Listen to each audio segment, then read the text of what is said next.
La sœur de ma meilleure amie m'a accusé d'être le père de son bébé de son enfant, mais la vérité était tout autre. Salut Reddit, je suis paumé.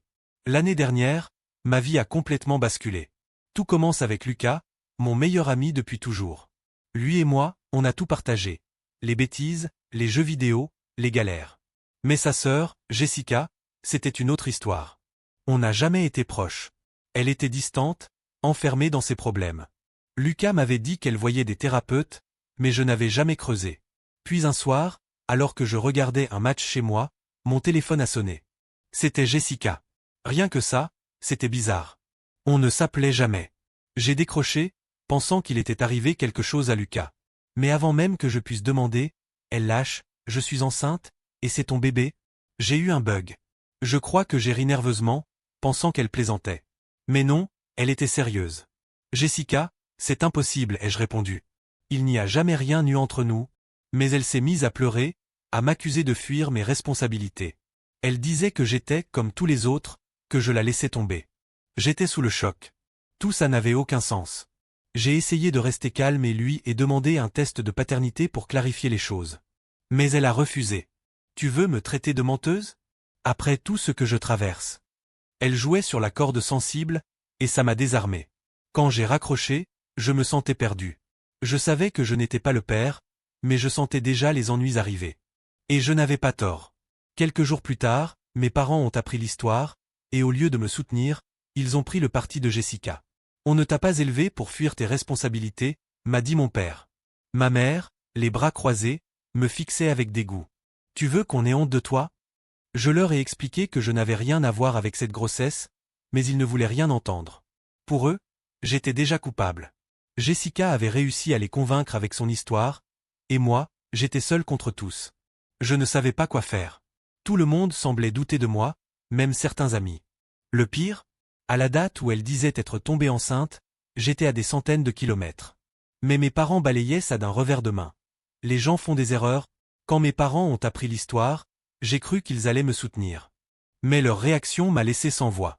Mon père m'a pointé du doigt. Si Jessica dit que c'est ton enfant, alors c'est ton enfant. Assume tes responsabilités. Ma mère, le visage fermé, a ajouté, on ne t'a pas élevé pour fuir tes obligations. Tu veux qu'on ait honte de toi? Je n'en revenais pas. J'ai essayé de leur expliquer calmement. C'est impossible. J'étais à des centaines de kilomètres quand elle dit être tombée enceinte, mais mon père a balayé ça d'un geste. Les gens font des erreurs, Adam. Et toi? Tu essaies juste de te défiler. Quand j'ai suggéré un test de paternité, pensant que c'était une solution évidente, ils ont explosé. Tu veux l'humilier? Elle traverse déjà assez de choses. Ma mère était outrée. Ils étaient tellement convaincus que Jessica disait la vérité qu'aucune preuve ne pouvait les faire changer d'avis. Et puis, tout a empiré. Jessica a raconté à tout le monde que je l'abandonnais. Mes parents ont amplifié l'histoire, la racontant à la famille, aux voisins, à qui voulait l'entendre. Rapidement, mon téléphone s'est rempli de messages accusateurs. Adam, comment peux-tu faire ça? Tu es vraiment un lâche. Même au travail, ça m'a suivi. J'entendais mes collègues chuchoter dans mon dos.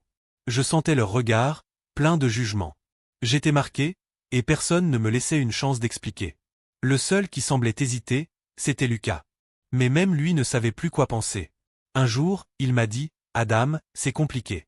Jessica est ma sœur. Je veux la soutenir. Mais, ça ne te ressemble pas. Il essayait de comprendre, mais il était coincé entre nous. J'étais seul. Je savais que je disais la vérité, mais tout le monde avait déjà choisi son camp. La pression sociale était énorme, et je me demandais combien de temps je pourrais tenir. Je voulais juste que la vérité éclate, mais avec Jessica qui refusait un test, j'étais pris au piège. 6 mois après cette accusation, j'étais à bout. J'avais perdu mes parents, mes amis doutaient de moi, et Jessica continuait son jeu. Puis, un soir, Lucas m'a appelé, paniqué, Jessica est à l'hôpital. Elle a eu une fausse alerte. Elle veut te voir. J'ai hésité.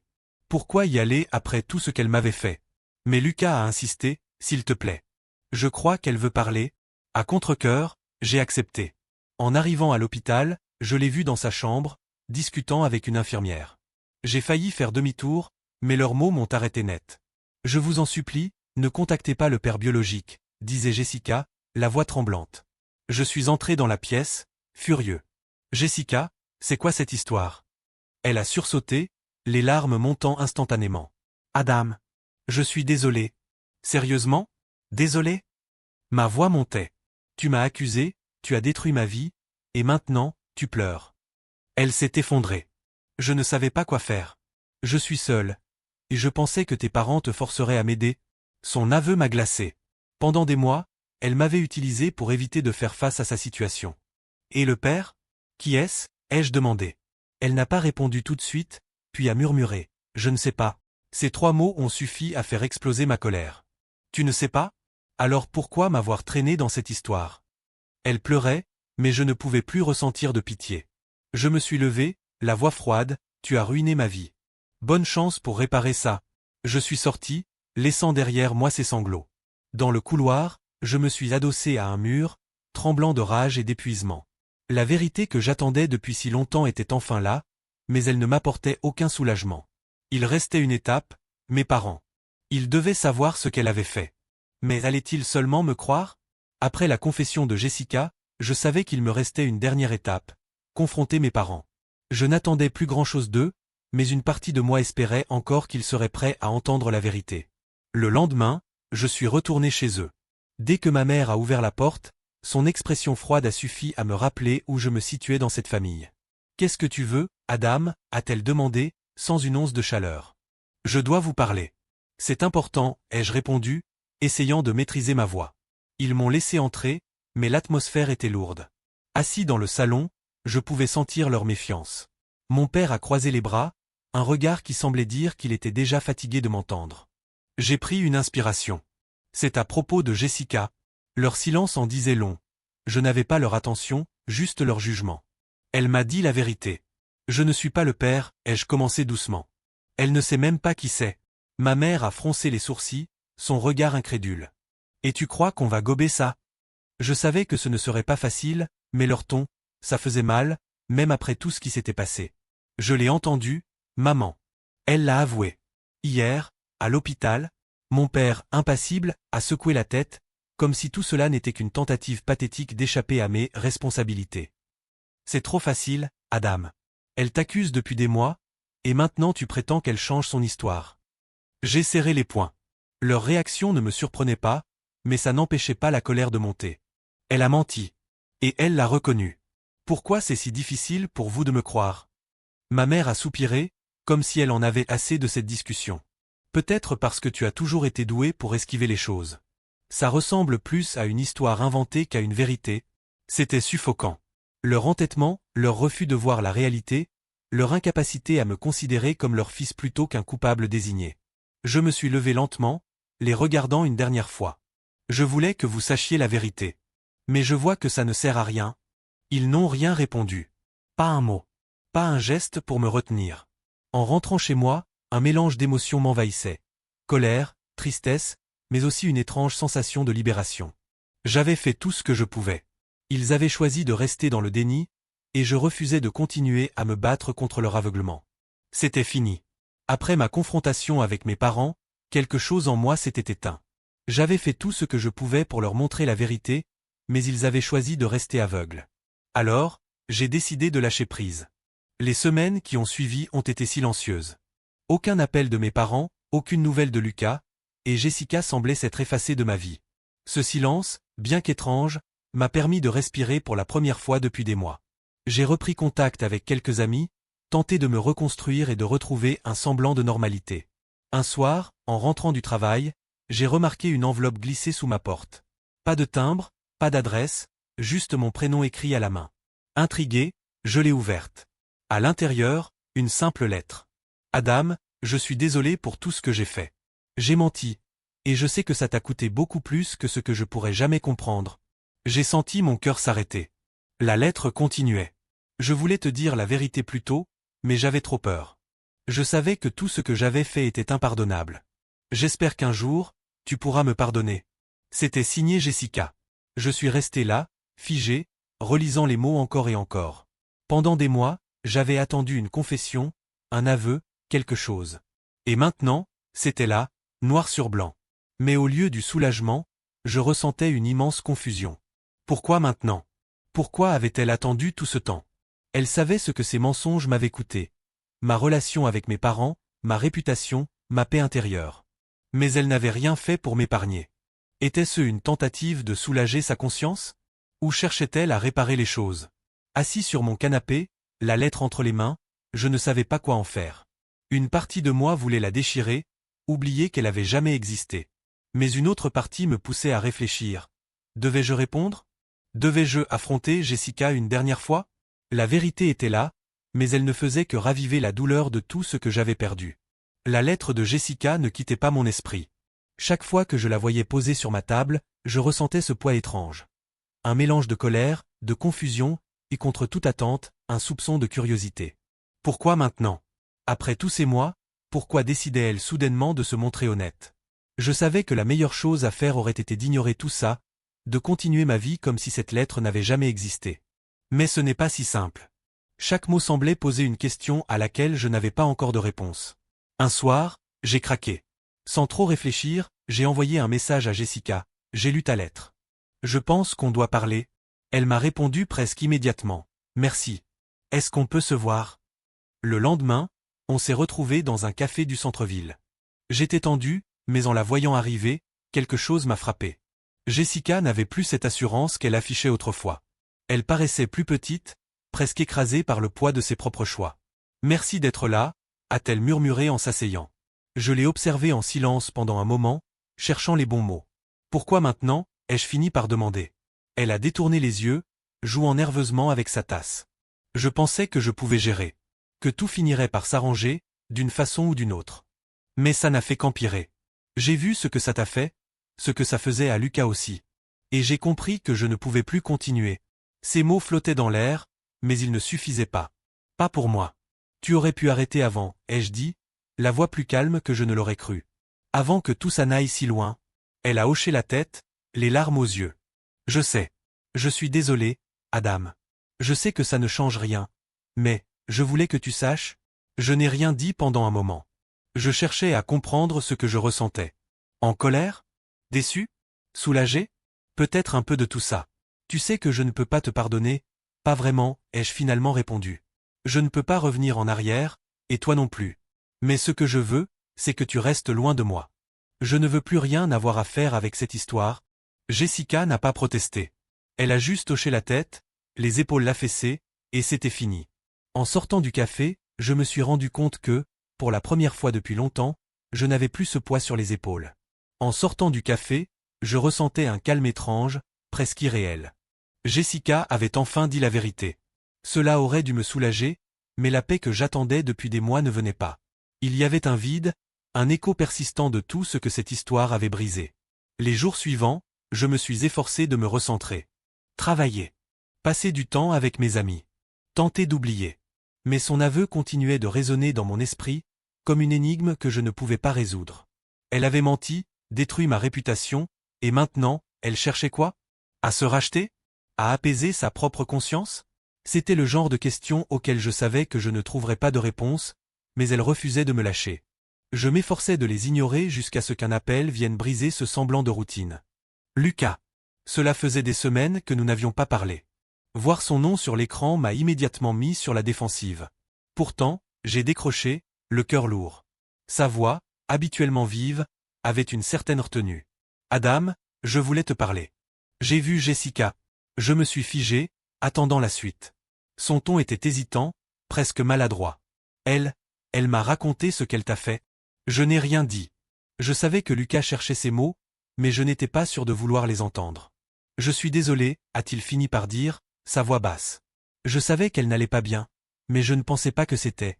À ce point, les excuses, bien que sincères, semblaient arriver des mois trop tard. J'aurais voulu répondre quelque chose, mais les mots restaient bloqués dans ma gorge. Après un moment, Lucas a repris, hésitant. Elle veut parler à tes parents. Ces mots ont fait remonter une vague d'émotions que je m'efforçais d'étouffer. L'idée que Jessica, après tout ce qu'elle avait fait, puisse confronter mes parents, était presque absurde. Et pourtant, il y avait une certaine logique derrière ça. Elle pense que ça pourrait aider, a ajouté Lucas, comme s'il essayait de m'apaiser. Je ne savais pas quoi répondre. Aider? Jessica croyait-elle réellement qu'un aveu tardif pouvait réparer ce qu'elle avait brisé? Après l'appel, je suis resté assis dans mon appartement, fixant un point invisible sur le mur. Cette idée qu'elle puisse tenter de parler à mes parents était à la fois effrayante et intrigante. Peut-être que cela ne mènerait à rien. Peut-être qu'elle aggraverait encore les choses. Mais une petite partie de moi, infime mais persistante, ne pouvait s'empêcher de se demander. Et si elle y arrivait? Quelques jours après ma conversation avec Lucas, mon téléphone a vibré. En voyant le nom de Jessica, mon cœur s'est serré. Hésitant, j'ai ouvert le message. Je viens de parler à tes parents. Ces mots, bien que simples, étaient comme une pierre jetée dans l'eau calme que j'essayais de retrouver. J'ai relu plusieurs fois, comme pour en deviner le sous-texte.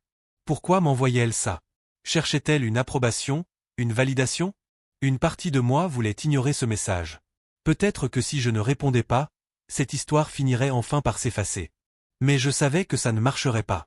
Alors, presque mécaniquement, j'ai composé son numéro. Elle a décroché immédiatement. Adam, a-t-elle dit, d'une voix faible. J'ai pris une longue inspiration, essayant de garder un ton neutre. Tu as vraiment fait ça? Elle a hésité avant de répondre, sa voix basse et tremblante. Oui. Je leur ai tout dit. Je n'ai rien dit, la laissant continuer. Je leur ai raconté la vérité. Que j'avais menti. Que tu n'étais pas responsable de tout ça. Sa voix s'est brisée légèrement, et elle s'est arrêtée. Je me suis redressé, la mâchoire serrée. Comment ont-ils réagi? Elle a laissé un silence s'installer, puis a finalement repris, chaque mot pesé. Ta mère n'a pas voulu m'écouter. Elle disait que tu avais dû me forcer à dire ça, que je mentais encore. Ces mots ont frappé plus fort que je ne l'aurais imaginé. Bien sûr qu'elle dirait ça. C'était exactement le genre de réponse que je redoutais. Et ton père? Ma voix était basse, presque un murmure. Jessica a pris une profonde inspiration, comme si elle s'apprêtait à poser un autre poids sur mes épaules. Il n'a pas dit grand-chose au début. Il m'a juste regardé, puis il a dit que c'était trop tard. Que ça ne changerait rien. Un mélange de colère et de lassitude a envahi mon esprit. Même avec la vérité, même avec un aveu direct, ils refusaient de revoir leur position. Jessica a repris, hésitante. Je pensais que leur dire, que ça arrangerait quelque chose. Que ça pourrait réparer, au moins un peu. Sa voix s'est brisée à nouveau, mais je n'ai rien répondu. Les mots me manquaient. Finalement, elle a murmuré. Je sais que ce n'est pas suffisant. Mais je voulais que tu saches que j'ai essayé. Après un moment, j'ai simplement acquiescé, bien qu'elle ne puisse pas le voir. D'accord, ai-je dit doucement, avant de raccrocher. Je suis resté là, le téléphone toujours dans ma main, à digérer ce qu'elle venait de dire. Ils avaient choisi leur camp, même face à la vérité. Peut-être que, pour eux, admettre leur erreur était trop difficile, presque une insulte à leur propre fierté. Et pourtant, malgré la déception, il y avait une étrange sensation d'apaisement. Ce n'était pas parfait, mais c'était une sorte de fin. Je pouvais avancer, même si eux restaient figés. J'avais presque réussi à avancer, ou du moins à prétendre que je pouvais. L'aveu de Jessica, l'indifférence de mes parents, tout cela formait une sorte de clôture bancale. Pas parfaite, mais suffisante pour que je continue. Du moins, c'est ce que je croyais. Ce matin-là, alors que je préparais mon café, mon téléphone a vibré. Le nom de Lucas s'est affiché. Cela faisait un moment qu'on ne s'était pas parlé. Un moment de silence s'est imposé dans mon esprit avant que je décide de répondre. Sa voix, d'habitude posée, avait un ton étrange, comme s'il portait un poids qu'il ne savait pas comment déposer. Adam, j'ai parlé à Jessica. Ces mots suffisaient à raviver une tension que j'essayais de laisser derrière moi. Je n'ai rien dit, attendant qu'il continue. Elle m'a dit quelque chose que je pense que tu devrais savoir. Sa voix hésitait, comme s'il cherchait comment s'y prendre. À l'époque, elle voyait quelqu'un. Ces simples mots m'ont glacé. Je n'avais pas besoin qu'il précise pour comprendre que cette information n'était pas anodine. Lucas a poursuivi après un long silence. Elle m'a dit qu'elle avait peur de cette personne. Que c'est pour ça qu'elle a fait ce qu'elle a fait? Peur. Ce mot résonnait étrangement dans ma tête, transformant ce que je croyais comprendre en quelque chose de beaucoup plus compliqué. Elle pensait que, toi, tu serais une solution plus sûre. Ces mots, bien que soigneusement choisis, avaient un poids qui m'écrasait. Une solution plus sûre. Pas un choix aléatoire, pas une erreur, mais un calcul. Je suis resté immobile, fixant mon café refroidir. Mon silence a dû l'inquiéter, car il a ajouté, un peu précipitamment. Elle veut te parler, Adam. Elle pense que tu mérites de savoir. J'ai fermé les yeux un instant. Une partie de moi voulait raccrocher, couper court à tout ça. Mais une autre partie, celle qui cherchait encore des réponses, m'a retenu. Elle ne t'a pas dit qui c'était? Ai-je demandé finalement, ma voix plus calme que je ne l'aurais cru. Non, a répondu Lucas, presque en murmurant. Elle n'a pas donné de nom. Mais, je pense que c'est important. Je sais que c'est beaucoup, mais, peut-être que tu devrais l'écouter? Ces mots se sont accrochés à moi longtemps après la fin de l'appel. Je ne savais pas si c'était la curiosité, la colère, ou simplement un besoin de comprendre, mais je savais déjà que je n'allais pas ignorer cette proposition. Ce matin-là, en envoyant un message à Jessica, je savais que cette rencontre ne changerait rien. Mais malgré tout, j'avais besoin d'entendre ce qu'elle avait à dire, pour enfin fermer ce chapitre. Quand je suis arrivé au parc, elle était déjà là, assise sur un banc, le regard perdu. Ses mains serrées trahissaient sa nervosité. Je me suis approché lentement et me suis assis à l'autre bout du banc, laissant une distance entre nous. Elle n'a pas levé les yeux immédiatement. Ce n'est qu'après un long silence qu'elle a pris la parole, sa voix basse et hésitante. Je sais que ce que j'ai fait est impardonnable. Mais je veux que tu comprennes. Elle a marqué une pause, comme si chaque mot pesait lourd. À l'époque, je voyais quelqu'un. Ce n'était pas une relation saine, et quand je suis tombée enceinte, j'ai paniqué. J'avais peur de ce qui pourrait arriver si cette personne l'apprenait. Elle n'a pas donné plus de détails, mais je n'en avais pas besoin. Les morceaux du puzzle s'assemblaient. Et donc, tu m'as choisi, ai-je murmuré. Jessica a hoché la tête, évitant mon regard. Je pensais que tu étais différent, que tes parents te soutiendraient. Que tu étais une option. Sûre. Et cette personne, ai-je demandé, sans insister. Elle a secoué la tête. Ça n'a plus d'importance. Tout ça, c'est derrière moi. Je me suis tu, laissant ces mots résonner. Elle avait pris une décision par peur, en sacrifiant ma vie pour préserver la sienne. Je ne te demande pas de me pardonner, a-t-elle dit après un moment, les larmes montant dans ses yeux. Je voulais juste que tu saches que ce n'était jamais toi. J'ai pris une profonde inspiration. Ces explications apportaient des réponses, mais elles ne changeaient rien à ce que j'avais vécu. Je me suis levé, prêt à partir. Merci pour ton honnêteté, Jessica. Mais je crois qu'il n'y a plus rien à dire. Elle a simplement hoché la tête, laissant couler ses larmes en silence. En partant, je n'ai ressenti ni triomphe, ni apaisement complet. Mais une chose était claire, ce chapitre de ma vie, aussi douloureux soit-il, était enfin clos.